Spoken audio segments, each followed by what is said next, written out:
We're going nuts over birds in today's show, so let's get started.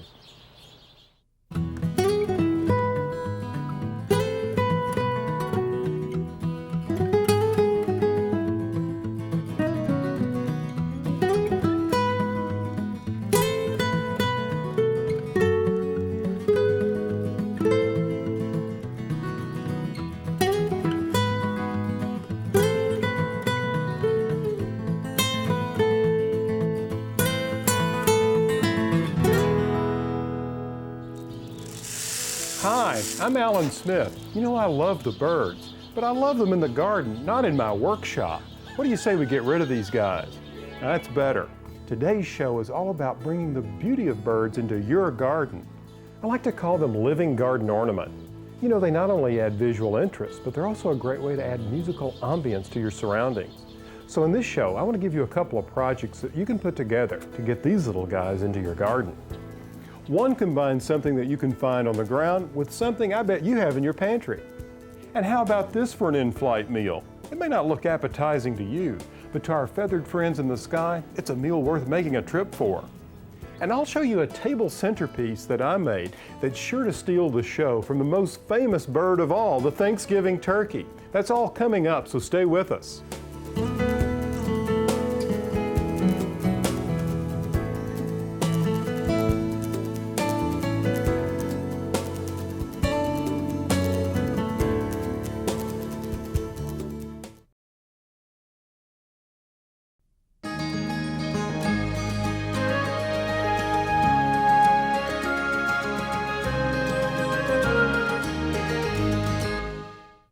Welcome back. So what do you think I have in common with this little guy? Well, other than the fact that we can both fly above the treetops at high rates of speed, sing like Sinatra, and have T-Rex as our great-great-great-grandfather. Well, maybe we don't have so much in common after all. But one thing we do have in common is that we both like peanuts. And that's something the management at the Skippy Peanut Butter Factory thought of when they were trying to decide what to do with the peanuts that they thought weren't good enough to go into their peanut butter. Some peanuts are going to be rejected because they are over-roasted, or over-colored, or under-colored, and they're going to be rejected by these electronic sorters. And we're going to sell these byproducts of our process as birdseed.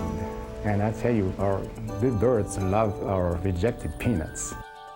Did you know that the average American child will eat 1,500 peanut butter sandwiches by the time he or she graduates from high school?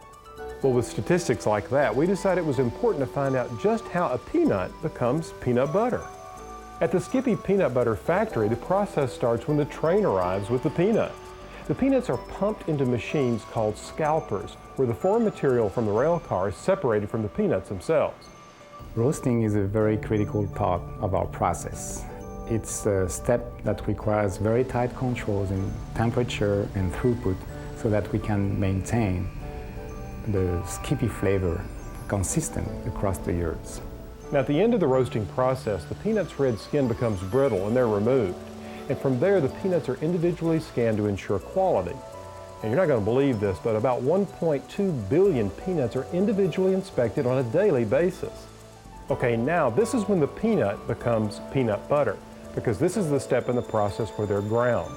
Then sugar, oils, and salt are added.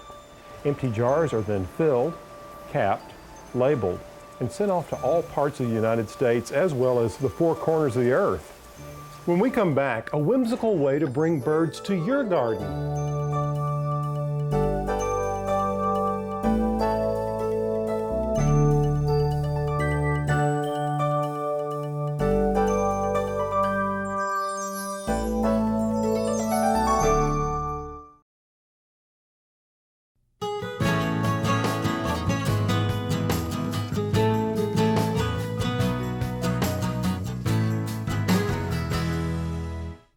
You know, I'm always looking for ideas to bring a little touch of whimsy into the garden, especially when it comes to the birds.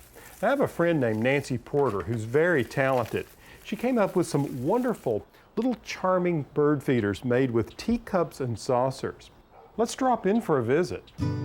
Wow, look at all this celosia over here. Did this stand come up volunteer? Yes, it comes up from seeds every year. Well, the same happens in my garden. Really? It's such a brilliant color. isn't it? Oh, And it's it just dries gorgeous. beautifully. They produce so many seeds. Yes, they do. It's really quite amazing. Yes. And look how you're feeding the birds. Yeah, That's a great idea. So you've taken a cup and a saucer and put it on a stand. right. Marvelous. How did you do that? Well, the first thing you do is find the teacups or other ceramic pieces. These came from a local junk shop, and I don't think we paid more than $5. I got some help with drilling the holes in the cups from Duncan. We used a 1/8 inch ceramic tile bit to start the hole and a 1/4 inch masonry bit to make the hole larger. Next, we took a 36 inch long, 1/4 inch wide threaded metal rod, and we screwed a nut about 1/2 inch from the top, then laid on a washer, and finally the teacup and saucer. Then inside the teacup, we placed another washer and another nut to hold it all together. And to give it a decorative touch, we cut copper tubing. This is 1/2 inch wide and about 30 inches long, and slipped the threaded metal piece down into it. Finally, we placed it in the garden, and then all we had to do was push the copper tubing into the ground about 2 or 3 inches, and then insert the threaded metal rod down into the ground through the copper tubing. Well, I can see the birds would really love that. Yes, they really And do. what a beautiful setting here with all this celosia. Yes. Nancy, the front of your house is so beautiful, and the color, it's the perfect backdrop for all of this foliage and bloom. Yes, it is, isn't it? The front door is in the style of the Ashley House in Deerfield, Massachusetts. Really? Yes. Well, it's quite a flourish on this simple salt Yes, it box is. facade. Well, come on in and let me show you my dried flowers. I'd love what I'm to. doing. I'd love to see it.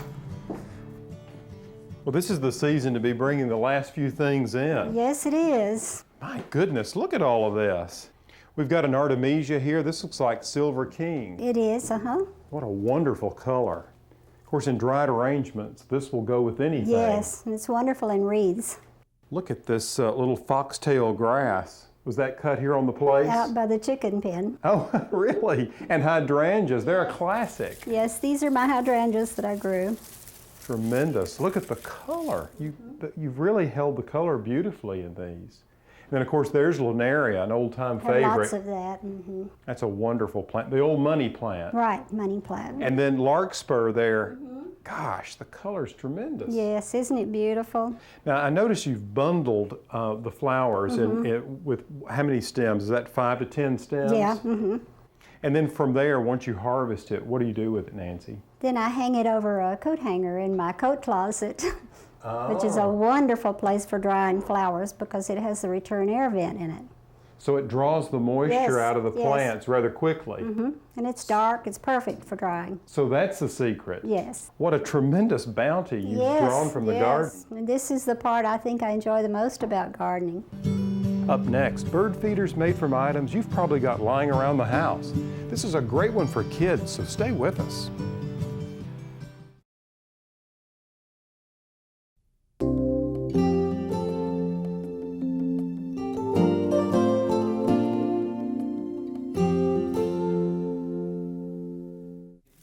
You know, many of us are faced with the dilemma after the holidays of what to do with the Christmas tree. It's so beautiful in the house.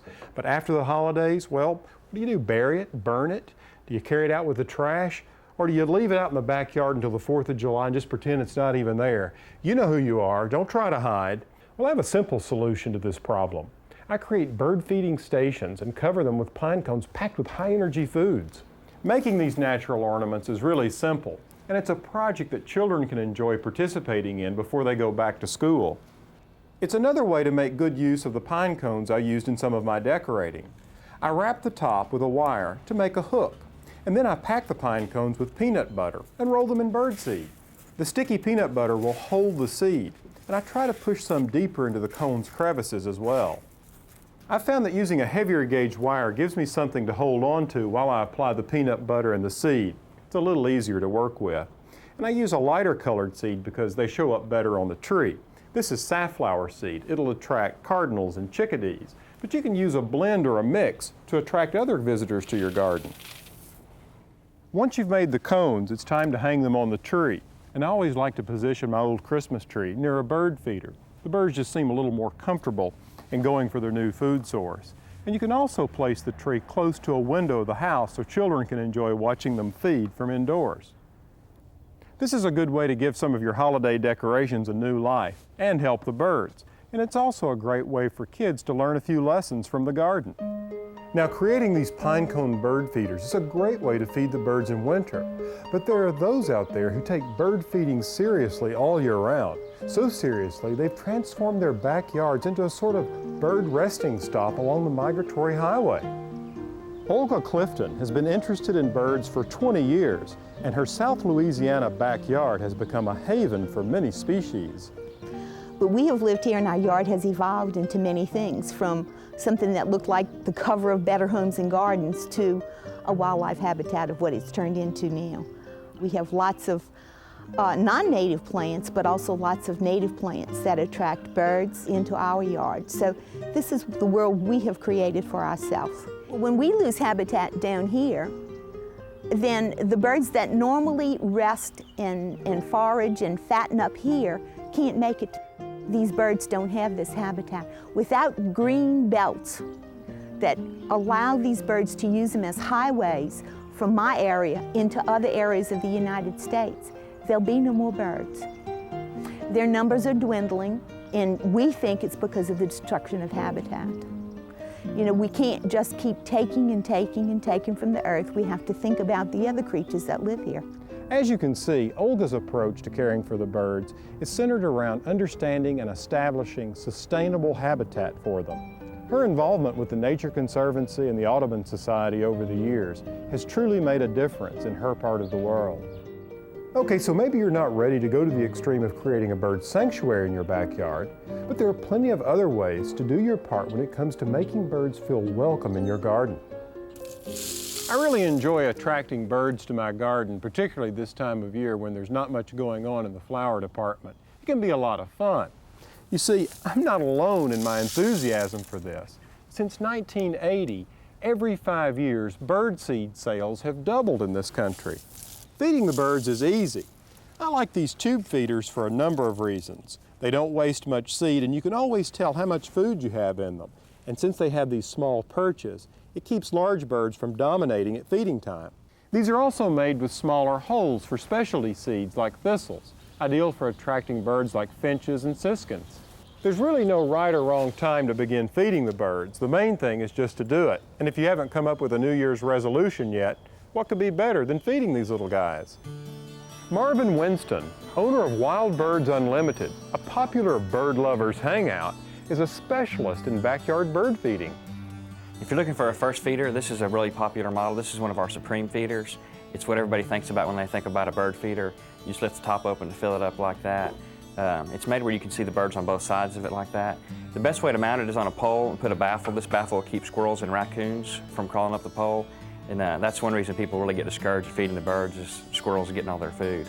So with a baffle like this and a pole, you need to remember to put it out away from trees where they can't jump onto it, probably 10 feet away from the nearest tree, and you shouldn't have any problems with squirrels or raccoons. This is the deluxe blend, and it's mostly black oil sunflower seeds, which is most of the birds prefer this seed. It has safflower in it, this little white seed, which cardinals really like that. It also has millet in it, which ground-feeding birds like mourning doves and juncos. And it has some striped sunflower, which are the bigger sunflower seeds. And the tufted titmice and blue jays will like these seeds better. Now, when it comes to attracting birds, there's one bird we haven't touched on, and that's the hummingbird. Hummingbirds are attracted to the color red. Now, some people actually tint the nectar with red food coloring, but I found an easier approach is just to tie on some of this ultraviolet surveyor's ribbon. You see, hummingbirds are sensitive to ultraviolet light, and by tying this on the feeders, when it reflects the light, the hummingbirds are attracted to it. For the nectar they love so much, there's a very simple recipe you can follow. It just calls for 4 cups of water to 1 cup of granulated sugar. Now I bring this to a boil and let it cool before I put it in the feeder. It's important to refill your feeder at least weekly, and when you do, clean it with some vinegar and water to help cut down on bacteria.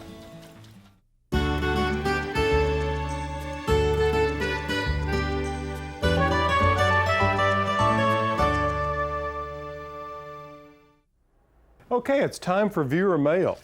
Today we have a letter from Linda in St. Louis, and she writes, Alan, I want to select plants that will be nice in the garden, but also make my birds happy. What do you suggest? Well, Linda, you're in luck because there's a wide range to choose from. Some of my favorites produce berries, such as this one called Mahonia or grape holly. And other shrubs that are popular are barberry, or roses for their beautiful bright hips in the winter. Some plants that are particularly attractive to birds include crab apples and dogwoods. Now, I've only touched on a few, but there are a lot more out there the birds love to eat. So be sure to check in with your local resources, such as garden centers, nurseries, or the County Extension Service to find out which of these plantings are best suited for your area. Now let me show you this Thanksgiving centerpiece that I made that'll be gorgeous on your table. It's so beautiful, it'll even make the turkey jealous. What I've done here is hollowed out a pumpkin, and instead of placing in the traditional fall mums, I've used marigolds. This variety is called Perfection. It's a simple design that packs a lot of punch. For written instructions, you can go to my website, that's pallansmith.com. And when we come back, I'll show you a recipe that uses everything from insects to almonds. Doesn't that look good?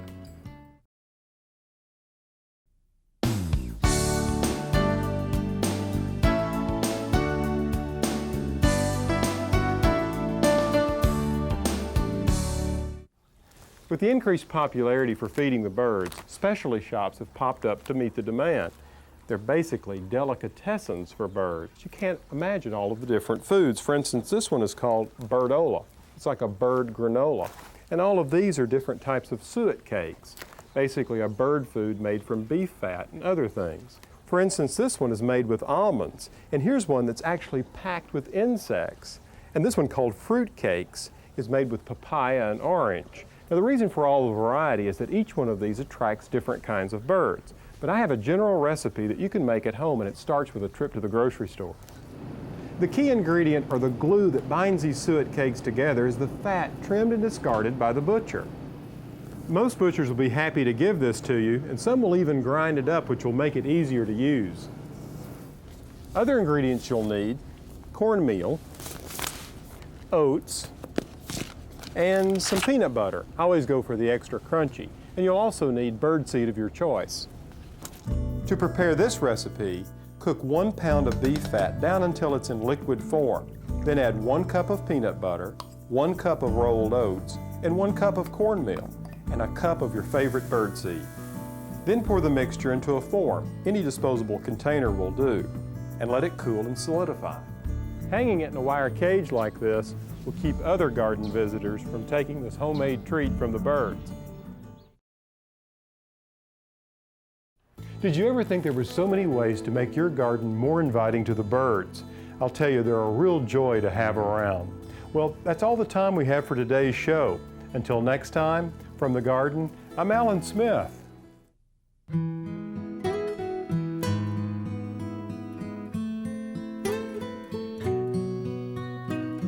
In this garden I dream of a bed of flowers. Bluebirds sing of the beauty all around us. And every time the sun comes out, I can't help but smile. Oh,